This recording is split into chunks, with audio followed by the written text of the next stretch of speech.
After the Bell, a love story between a former teacher and his student. Chapter 1.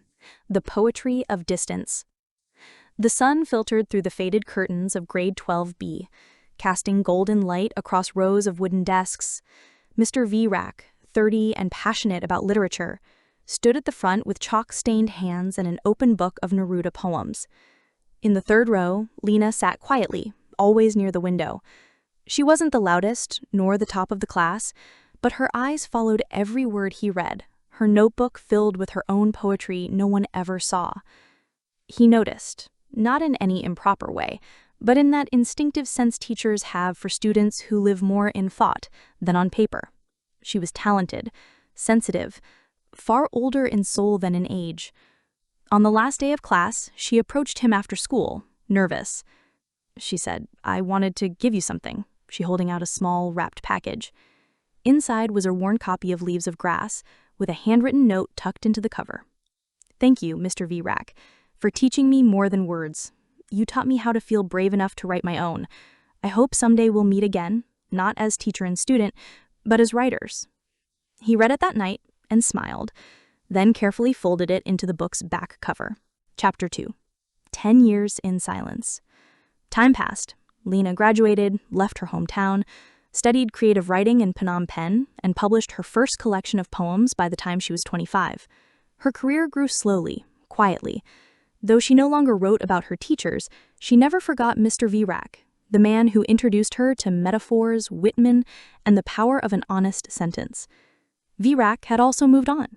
After 7 years at the high school, he resigned and began teaching literature at a university. He stayed single. Not lonely, but waiting. For what? He didn't know. He often thought of the note, occasionally reread it. Sometimes he wondered where she was. But life teaches you to let go of things that were never yours to begin with. Chapter 3. Rain and Reunions. It was a rainy Friday in May. Vrak walked into a small bookstore cafe in the city to escape the storm. Inside there was a poetry reading underway. And in the pause between our names, I heard the echo of a teacher I once loved, from afar, quietly, like a secret scribbled into a notebook. He froze. That voice.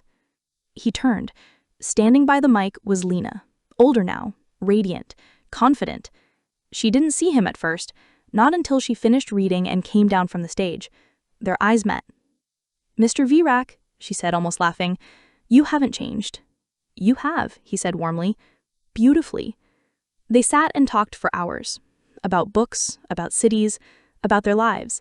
Nothing romantic, not yet. Just comfort, familiarity. But when she reached into her bag and pulled out her poetry book, she smiled. The last piece was for you. Chapter 4. The Right Time. Over the next few months, they grew closer. Walks in the park, coffee, readings. No secrets, no rush.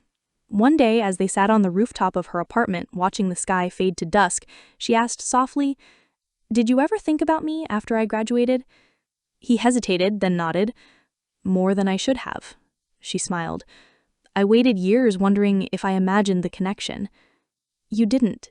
Their hands touched, no longer divided by rules or roles, only years.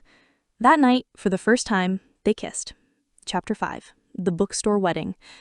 3 years later, they married. Not in a hall, not in a church, but in the very bookstore where they met again, a small ceremony surrounded by friends, family, and books. Vrak gave a short speech. "I once read a poem about timing, how love comes when it is ready, not when we demand it." Vrak and Lena met twice. The first time, it wasn't meant to be. The second time, it was everything. Lena added, "I used to think love was like poetry. You either understand it or you don't. But now I know it's more like teaching. You give, you wait, and if you're lucky, someone remembers what you meant to them." Epilogue. After the Bell. They wrote a book together. After the Bell, a novel in verse about mentorship, memory, and the kind of love that waits. And in the final dedication, they wrote, "To all the stories we never got to tell when the time was not right, this one is for those who waited and found each other anyway."